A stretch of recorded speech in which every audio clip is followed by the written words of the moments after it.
4월이 되어졌습니다.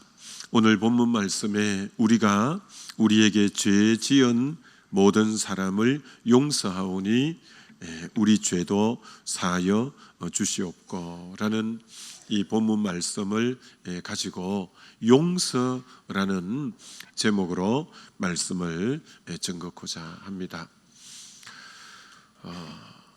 하나님께서는 십자가에서 우리를 사랑하는 사랑을 표현하셨고 또 우리를 용서하는 이 용서를 십자가에서 그렇게 표현하셨죠. 정말 그래서 저와 여러분들이 주님의 십자가를 통해서 그 하나님의 사랑, 그 하나님의 용서를 우리는 경험하게 되어졌습니다. 저분이 하나님의 사랑과 하나님의 용서를 경험했는가 못 경험했는가 어떻게 알 수 있을까요?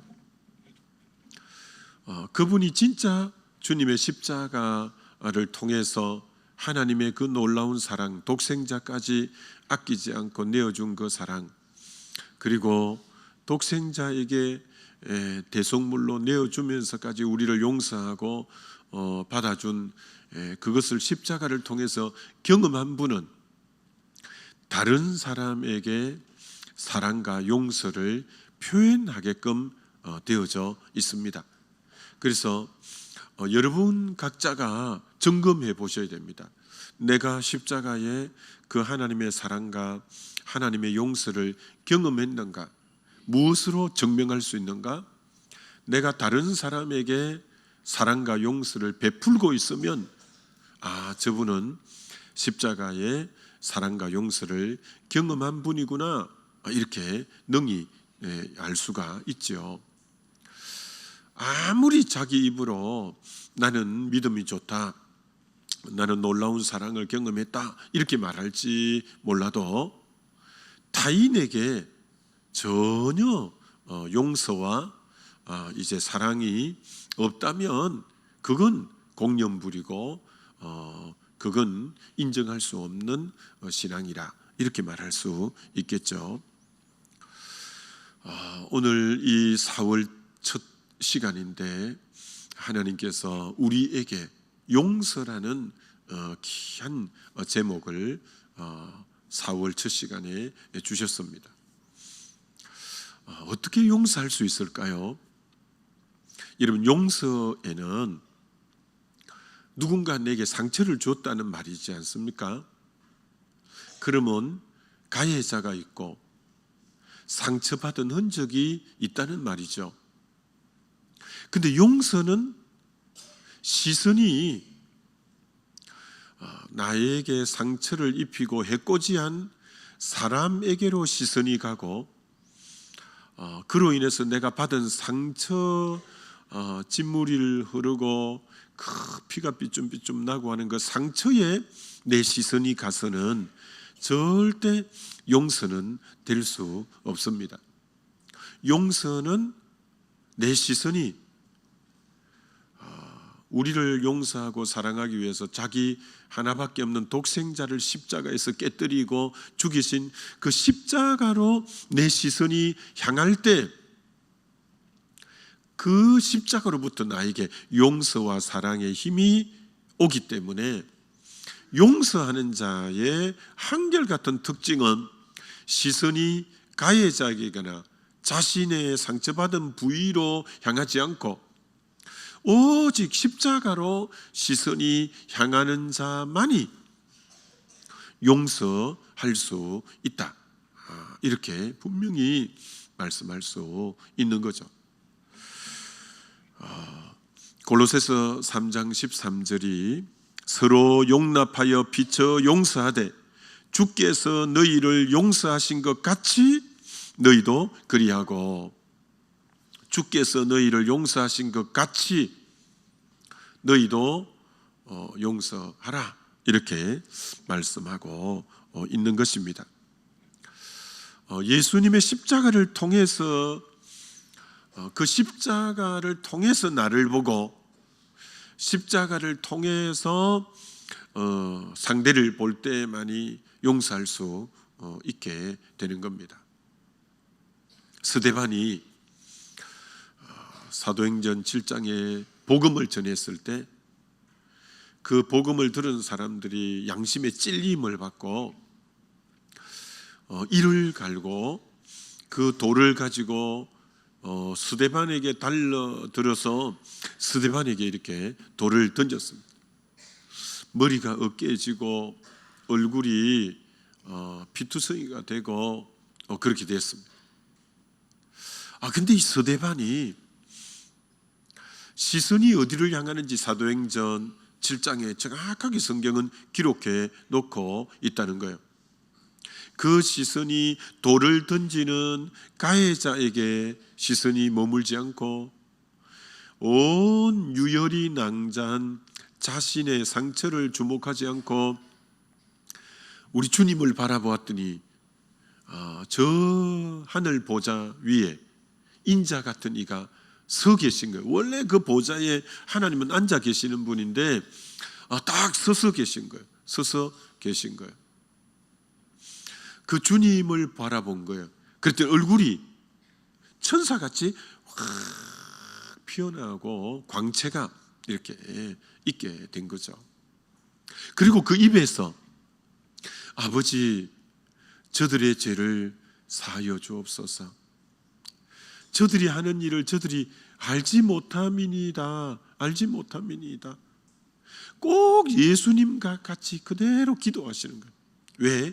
예수님을 바라보고 있기 때문에. 그 광경을 누가 지켜보고 있냐면 사울이라는 청년이 스데반 죽는데 가편 투표를 했는데 그걸 딱 지켜보고 있는 거예요. 어떻게 저럴 수가 있나? 지금 피가 온 옷을 다 흥건히 적시고 다 어깨에 지고, 야, 저런데 어떻게 저 입에서 저들의 죄를 사하여 주옵시고 저들이 하는 일을 저들이 알지 못한다고 할 수 있을까?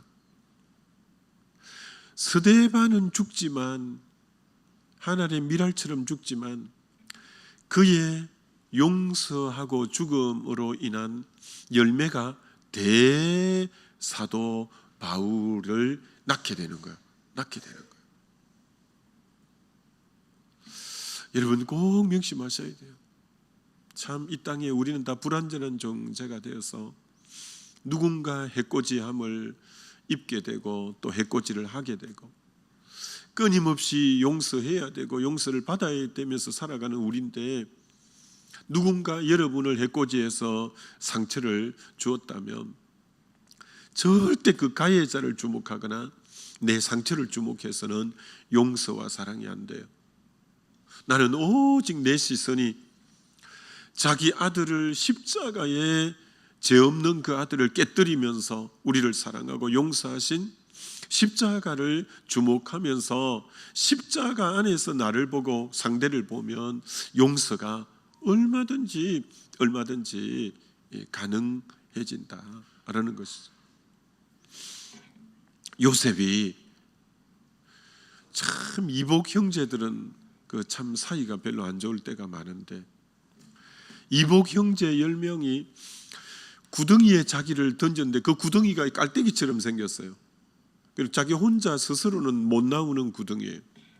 근데 맨 큰 형 르우벤이 어떻게 해갖고 하여튼 끄집어내 주어서 겨우 살아났는데, 어이구 뭐 구덩이에서 나오자마자 그 옆에 미디안 장사꾼이 지나가는데 거기고만 이 요셉을 팔아먹은 거예요. 그래서 종으로 팔린 것도 너무 힘들지만 외국에 팔려갔어요.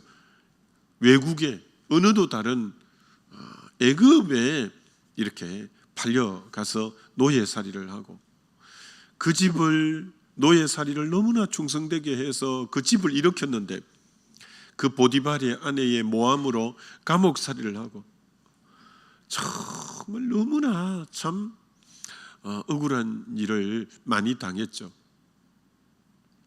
그런데 요셉의 이 눈이, 영의 눈이 분명히 가해자가 그 형들이고 그 보디발의 아내인데 그렇게 안 보는 거예요. 형들이 나를 팔았다고 근심하지 마소서, 두려워하지 마소서. 하나님이 당신의 생명을 구원하려고 먼저 나를 이곳에 선발대로 보내신 분은 하나님이십니다. 하나님의 섭리를 깨닫고 본 것이 요셉이에요. 사건 그대로 액면 그대로 보는 게 아니라 이 모든 전체 흐름 안에 하나님의 손길이 있고 하나님의 섭리가 있다는 걸 보는 영적 안목이, 섭리를 보는 안목이 요셉에게 있는 거예요. 이것이 표면적으로는 형들이, 표면적으로는 저 보디발의 아내가 너무 못된 짓을 했지만 크게 보니까 이 모든 섭리가 하나님의 섭리 안에 돌고 있다는 걸 딱 깨달아지니까 그 가해자라고 생각했던 형들 보디발의 아내에 대한 정오와 미움이 봄눈 녹듯이 싹 식어 싹 사라져버린 거예요. 그래서 형들을 위해서 고센 땅을 준비하고 내가 형들의 자녀들, 조카들까지도 내가 기르리이다 이렇게 하면서 돌봐준 거예요. 그런 넓음이 어디서 왔냐? 가해자를 주목하고 자기 상처받은 것만 주목하고는 안 나오는데 하나님을 계속 바라보면서 하나님 안에서 시선이 하나님에게로 머무니까 그게 그렇게 되는 거예요. 여러분, 저와 여러분에게 일어난 사건의 실제보다도 그걸 해석하는 능력이 훨씬 더 중요한 거예요. 다시 말합니다.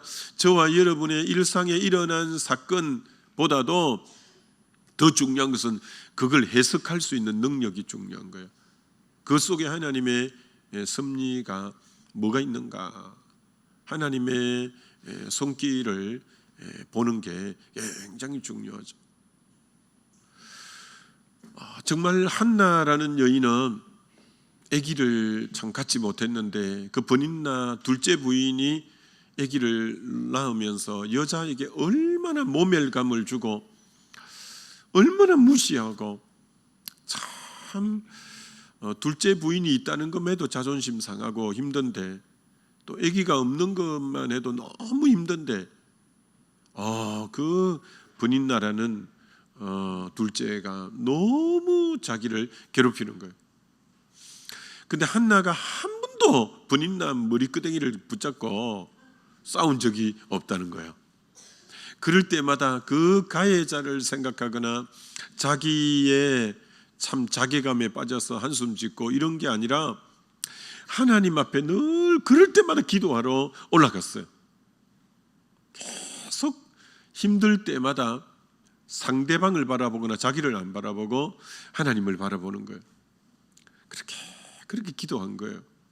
그래서 여러분, 그 기도의 열매가 사무엘이에요. 사무엘이 사사시대를 평정시키고 사라지게 하고 새로운 시대가 오게 하고, 사무엘이 선지자로 있는 기간 동안 이스라엘 나라가 40년 동안 평안하고, 하나님이 그 사건을 통해서 나실인을 얻기 위한 하나님의 귀한 섭리가 있었어요. 그렇게 그 고통 가운데서 하나님을 바라보면서 승리하고 보니까 버닌나는 역사 속에 딱 흔적도 없이 사라졌어요. 내가 버닌나 없애려고 안 했는데, 나는 하나님의 섭리 속에서 그만 기도하고 그랬는데 어느 날 버닌나는 역사 속에 지워버렸고 없어요. 여러분이 누군가 괴롭히는 누군가를 고의적으로 없애려고 하면 그거 잘 안 돼요. 난 그만 주님 앞에 바로 서서 주님과의 관계성 속에 흘러가다 보면 하나님이 때가 되면 버닌나를 싹 제거해 주실 거니까 여러분이 제거하려고 인위적으로 하지 말고 난 그만 주님 앞에 합당하게 살면 때가 되면 버닌나는 역사 속에 사라져 버리게 되잖아요. 정말 다윗은 사울 왕이 블레셋과의 전쟁에 너무나 위기 때에 가서 골리앗을 해치움으로 나라를 위기에서 건져주고, 이 사울 왕의 악신이 들렸을 때 수금을 탈 때마다 귀신을 쫓아주고, 너무나 사울 왕에게는 큰 은인과 같고 국가의 진짜 공신이 다윗인데, 그에게 돌아온 것은 날카로운 창날이 그에게 두 번이나 단검을 던지고 결국은 죽이려고 해서 광야로 참 쫓겨나가서 10여 년 이상을 밤이슬 맞으면서 동굴, 광야, 항무지 참 너무너무 힘들게 지냈죠. 근데 그 사울 왕을 죽일 기회가 사무엘상 24장, 26장에 동굴 속에 있을 때 발을 가리우러 들어올 때와 또 26장에 3천 명이 자기를 잡으러 왔는데 전부 잠에 골아 떨어진 거예요. 정말 부하들 환난당하고 원통하고 빚진 자 400명, 600명이 기회가 왔습니다. 기회가 왔습니다. 확 죽이자고 하는 거예요. 다윗이 대단한 건요, 이게 기회인가? 하나님이 나를 달아보는 시험인가? 다윗은 기회가 아니라 시험이라고 딱 본 거예요. 여러분 잘 생각하셔야 됩니다. 딱 기회처럼 보여. 이제 딱 죽여버리면 고생 끝, 행복 시작, 더 이상 도망자의 삶은 안 살고, 백성이 자기를 향한 지지도가 얼마나 지금 다윗은 만만이고 사울은 천천인데 모든 것이 유리한 방향으로 흘러가는데, 그러나 참 다윗이 너무나 대단한 것이 뭐냐면, 내가 유리하냐 안 하냐 유불리를 따라 행동하지 않는, 하나님이 그거 너무 귀하게 보는 거예요. 자기의 유불리나 자기에게 유익한가 그렇지 않은가를 따라 판단하지 않는 사람이 다윗이에요. 하나님의 기름 부은 종을 네가 해치지 마라. 그러면 안 해치면 계속 또 도망가야 되고 계속 또 죽이러 올 건데, 자기 유불리를 따라서 내가 행동하고 안 하고가 아니라는 거예요. 하나님의 뜻이 언제나 우선이고 하나님의 기쁨이 되는 게 언제나 우선이 된 다윗을 하나님이 너무 귀하게 보고 너무 귀하게 쓰는 거예요. 그러니까 우리도 마찬가지예요. 대부분의 사람들은 자기 유불리에 따라서 처신합니다. 다윗은 하나님의 뜻을 따라 내가 불리하더라도, 내가 계속 도망자의 신세가 계속되더라도 하나님의 뜻을 따라 움직이는 이 다윗을 하나님이 너무 귀하게 생각해서 죽이지 않는 거예요. 두 번이나 죽일 기회가 있는데 안 죽이는 거예요. 이런 원수 갚는 것은 우리가 아닙니다. 다윗은 다 용서해요. 그러므로 고생길이 길어져요. 광야가 더 길어져요. 근데 하나님이 사무엘상 31장의 길보아 산에서 블레셋과 전투에서 사울과 그 자녀들 다 죽여요. 하나님이 심판해요. 다윗이 기름 부은 자를 해쳤다면 그가 왕을 40년을 했기 때문에 40년의 그 그늘에 그를 지지하는 사람이 많아요. 만약에 다윗이 죽였다면 왕을 하면서 내내 대적들이 있었을 거예요. 근데 하나님이 딱 해치운 거예요. 그래서 절대 원수는 자기가 해치우면 안 돼요. 하나님에게만 맡기고 하나님이 맡겨야 돼요. 하나님이 그는 하나님의 주권 아래에 있는 거니까 나는 그만 주님 뜻대로 이렇게 길 가는 게 너무너무 중요한 거죠. 여러분, 용서는 감정의 문제 같은데 절대 감정의 문제가 아니에요. 내가 너무 상처받았기 때문에 마음이 너무 상했어요. 근데 절대 용서는 감정의 문제로 풀려고 하면 못 풀어요. 용서는 의지적 결단이 있어야 용서할 수 있어요. 하나님이 내 마음은 전혀 움직이지 않는데 하나님이 용서하라, 내가 너희를 용서한 것처럼 용서하라는 하나님의 명령과 약속이 있기 때문에 내 감정은 동하지 않지만 의지적으로 용서하기로 결단하는 이것을 하나님 귀하게 보시는 거예요. 절대 용서를 감정의 움직임 따라 반응하려면 용서 못해요.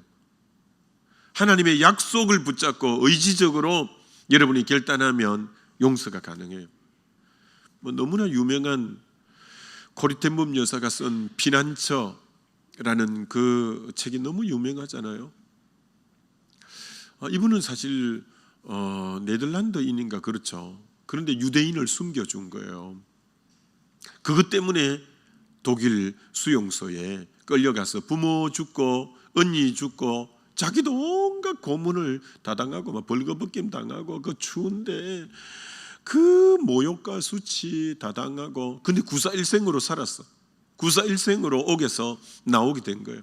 독일 전역에 다니면서 용서와 화해의 메시지를 간증하는 그런 너무나 영향력 있는 코리텐범 여사가 되는 거죠. 근데 라벤스 부르크 지역에 어느 날 집회를 하는데 어떤 사람이 앉아 있는 거예요. 근데 그 사람이 처음에 그 사람인 줄 몰랐죠. 그래서 이 사람이 울면서 손을 내미는데 보니까 피가 거꾸로 그 책에 솟는다고 했어요. 자기를 고문한 자기 언니 배 씨를 고문해서 죽인 그 남자인 거예요. 자기 안에 막 갈등이 너무너무 일어나는 거예요. 하나님, 이 사람만큼은 안 돼요. 이 사람만큼은 용서 안 돼요. 못 해줘요. 너무 마음에 갈등이 있는 거죠. 근데 이 사람이 다 악수하려고 집회 마치고 내려왔는데 딱 줄을 서 있는데 점차 가까이 다가오는데 정말 마음이 1도 안 움직이고 막 용서는 너무 안 되는 거죠. 근데 참 이 코리텐범 여사가 감정은 조금도 움직이지 않지만 의지적인 결단으로 하나님이 명령하셨기 때문에 용서하고 사랑하라 하셨기 때문에 악수를 요청하기 위해서 손을 내밀어요. 그 남자는 그 순간 통곡을 하게 되고 그 다음 그 책에 이렇게 써놨어요. 손을 내미는 순간 하늘 문이 열리고 그리스도가 주시는 부활의 생명이 자기 안으로 들어오기 시작했다. 하늘 문이 열리면서 그리스도가 주시는 부활의 생명이 자기 안에 들어오기 시작했다. 그동안 그렇게 많이 쌓였던 원한과 눈물이 순식간에 사라지고 자기가 10년이나 젊은 것 같은 그런 기분을 느꼈다 라고 하는 거예요. 야, 내가 어떻게 용서하나? 내 감정은 전혀 동하지 않지만 약속에 순종하기, 하나님 말씀에 순종하려고 손을 내밀었는데 그 순간 하늘 문이 열리고 그리스도의 부활의 생명이 확 들어오면서 마음의 원한과 눈물이 싹 사라지고 10년이나 젊은 것 같던 그런 회복의 역사가, 고로 용서는 자기 힘으로 하는 게 아니라는 거예요. 용서는 주의 말씀에 순종해서 의지적으로 결단하는 순간 성령이 도와서 할 수 있는 게 용서지, 내 마음이 막 움직여갖고 되는 게 아니라 주님이 용서하라, 내가 너를 용서한 것처럼 너도 용서하라 했기 때문에 나는 의지적인 결단으로 믿음으로 손을 내밀면 성령이 그때 도우시는 것을 보게 되는 거죠. 요한 웨슬레에게 어떤 청년이 찾아와서 상담을 하는데, 목사님, 나는 저 사람만큼은 절대 용서할 수 없습니다. 그래서 웨슬레 목사님이 그렇다면 너는 앞으로 남은 삶에서 잘못을 하나도 안 해야 돼. 너 앞으로 남은 생애에 너는 잘못을 하나도 하지 말아야 돼. 어떻게 잘못을 하나도 안 하고 살 수 있겠어요? 너가 누구를 용서 못한다면 너도 그러면 앞으로 허물이 하나도 없고 죄와 허물이 하나도 없어야 돼. 너도 용서받을 수가 없어. 용서해 주라는 말이죠. 여러분, 용서의 대원칙이 그 사람 때문에 용서해 주는 게 아니고, 용서는 자신을 위해서 용서하라. 자신을 위해서 용서하는 거예요. 왜 자신을 위해서 용서해야 되냐? 용서 안 하면 그 사람 죄에 내가 딱 묶이게 돼 있어요. 용서 안 하면 그 사람에게서 해방이 안 되는 거예요. 내가 그 사람에게 딱 묶여 있어요.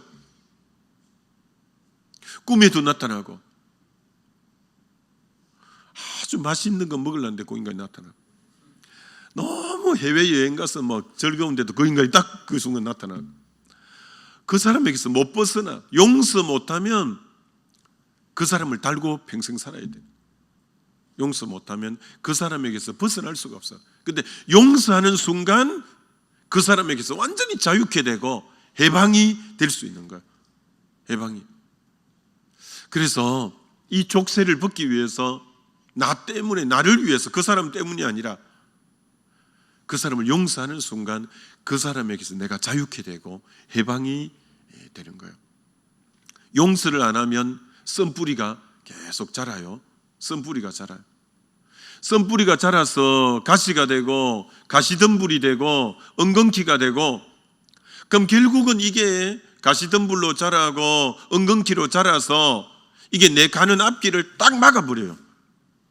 용서하지 않으면 썬뿌리가 자라게 되고, 썬뿌리가 커서 엉겅퀴와 가시덤불이 되고, 가시덤불이 내 가는 길에 앞길을 가로막아 버리는 거예요. 용서 못하면 여러분 가는 길이 막혀요.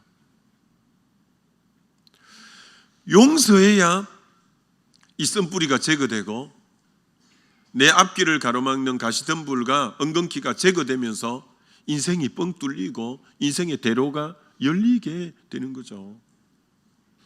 그래서 나 때문에 용서해야 돼. 저 인간 때문에 용서하는 게 아니고 나 때문에 용서해야 내가 사는 거예요. 용서하는 순간 내가 먼저 치료받는 거예요. 내가 먼저 치료받기 때문에 나를 위해서 용서를 해야 된다라는 거죠. 요셉이 가는 길이 총리가 되고, 정말 요셉이 승승장구하잖아요. 총리 기간에도 얼마나 위기에, 국가의 7년 풍년, 7년 흉년의 위기를 다 감당해내는 위대한 총리가 되고 그러잖아요. 왜 요셉의 가는 길이 그렇게 형통한가? 용서가 있기 때문에 그의 앞길을 가로막지 못하는 거예요. 그래서 그 12형제가 12지파가 되고 결국은 하나님의 구속사를 완성하는 그런 구원의 민족이 되고, 용서가 엄청난 일을 만들어내는 거예요. 용서가 엄청난 일들을 만들어내는 거예요. 근데 요셉의 용서에서 볼 수 있는 굉장히 중요한 게 뭐냐? 형들이 회개를 다 하고 잘못을 다 빌었기 때문에 용서하냐? 그렇지 않아요. 하나님 앞에 용서는 상대가 잘못을 다 회개하고 다 용서를 먼저 와서 무릎 꿇고 잘못했다고 하고 그러면 내가 용서해 주지, 그러면 100년 가도 용서 못해요. 여러분, 이거 굉장히 중요한 원리예요. 지가 잘못했으니까 지가 와서 잘못했다 해야지, 지가 무릎을 꿇어야지. 그러면 용서 못해요. 왜 용서해야 되냐면 상대의 반응과 관계없이 용서해야 돼요. 하나님이 우리를 용서할 때 로마서 5장에 우리가 죄인 되었을 때 그리스도께서 우리를 위해 죽으심으로 하나님께 우리에게 대한 자기의 사랑을 확정한 것처럼 내가 죄인임에도 자기 아들을 죽인 거예요. 내가 원수임에도 자기 아들을 죽인 거예요. 내가 경건치 않고 연약함에도 자기 아들을 죽임으로 어떤 의미로 먼저 십자가의 사랑과 용서를 표현함으로 우리가 용서받고 사랑받게 된 거지. 너가 딱 그 조건 안에 들어오면 내가 용서해 주지, 그래 갖고는 용서 못해요. 지가 잘못했는데 지가 먼저 그래야지, 그럼 용서 못해요. 하나님이 나 그렇게 받아주지 않았어요. 내가 연약투성이고 죄인이고 원수고 경건치 못하고 그럼에도 불구하고 자기 독생자를 주면서 나를 품어줬기 때문에 내가 자녀 될 수 있었던 것처럼 상대가 어떤 반응을 보이느냐에 따라서 여러분이 용서하려고 하면 용서가 안 돼요. 우리는 우리 할 도리를 하는 거죠. 그만 상대의 반응에 관계없이 하나님이 나를 그렇게 내가 너를 용서한 것처럼 너도 용서하라 했기 때문에 하나님이 나를 그렇게 용서했기 때문에 나도 상대가 그런 반응을 안 보여도 나는 용서하는 거예요. 나는 온전히 왜 내가 그 자유케 되기 위해서 내가 용서하는 게 너무너무 중요하다. 이렇게 말할 수 있는 거죠. 예수님의 십자가 지신 것이 위대한 게 아니라 십자가에서 용서를 하셨기 때문에 위대한 것처럼 정말 천국은 누가 가는 거냐? 용서하고 용서받은 사람이 가고 정말 은혜를 베풀고 은혜 받은 사람이 가는 곳이 천국이에요.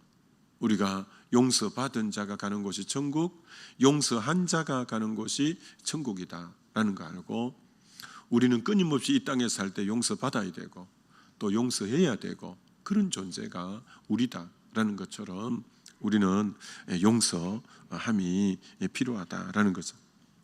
정말 못난 사람은 상대의 허물과 잘못을 볼 때 그걸 무기로 생각하는 거야. 그걸 상대를 넘어뜨리고 해코지하는 상대의 허물을 성경은 허물을 덮어주라, 허물을 용서하라 했는데 허물을 그 사람을 공격하는 무기로 생각하는 그 제일 바보 같은 사람이 하는 일이죠. 여러분, 저와 여러분이 이 땅에 살아갈 때 누군가의 허물이 보일 때 그걸 상대를 공격하고 무너뜨리는 무기로 생각하는 자처럼 어리석은 자는 없는 거예요. 여러분, 남을 무너뜨리려고 생각하면 안 돼요. 남에게 함정을 파면 그 함정에 자기가 빠진다 했고 남에게 돌을 굴리면 그 돌에 자기가 맞는다고 했잖아요. 상대의 허물은 용서하라고 있는 거지 상대의 허물은 나의 무기가 되어서 그를 공격하고 그를 넘어뜨리기 위한 재료로 쓰면 그가 망하는 거예요. 절대 상대의 허물과 연약함은 무기로 내가 하나 무기를 이제 장착했다. 그를 이제 공격해서 기회가 되면 무너뜨려야지. 그 너무 악한 생각이에요. 너무 악한 생각이에요. 성경은 허물이 보이냐? 용서해라.